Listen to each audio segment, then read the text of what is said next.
દાહોદ જિલ્લા કોંગ્રેસ સમિતિ તેમજ દાહોદ તાલુકા કોંગ્રેસ સમિતિ દ્વારા જમ્મુ કાશ્મીરમાં આતંકી હુમલામાં માર્યા ગયેલા લોકોને શ્રદ્ધાંજલિ આપવામાં આવી હતી અને આતંકી ઘટનાને સખ્ત શબ્દોમાં કોંગ્રેસ સમિતિ દ્વારા વખોડી કાઢવામાં આવી છે। આજે દાહોદ જિલ્લા કોંગ્રેસ સમિતિ અને દાહોદ શહેર કોંગ્રેસ સમિતિ વતી જે જમ્મુ કાશ્મીરની અંદર જે ટુરિસ્ટો છે તેમના પર પાકિસ્તાની આતંકવાદીઓ દ્વારા હુમલો કરવામાં આવ્યો અને એમને નિર્દયતાપૂર્વક મારી નાખવામાં આવ્યા। એ માટે અમે એમની આત્માની શાંતિ માટે આજે શ્રદ્ધાંજલિનો કાર્યક્રમ રાખ્યો છે અને આવતીકાલે દાહોદ બંધનું એલાન પણ રાખ્યું છે।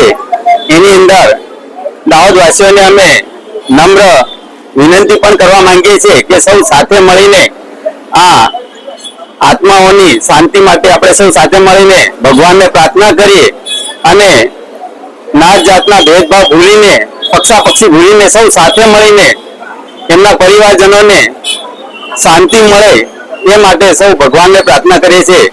એટલે આજે અમે શ્રદ્ધાંજલિનો કાર્યક્રમ દાહોદ શહેર સમિતિ અને કોંગ્રેસ સમિતિ વતી સૌ ભેગા મળીને રાખ્યો છે। હર્ષદભાઈ નીનામા, દાહોદ જિલ્લા કોંગ્રેસ પ્રમુખ।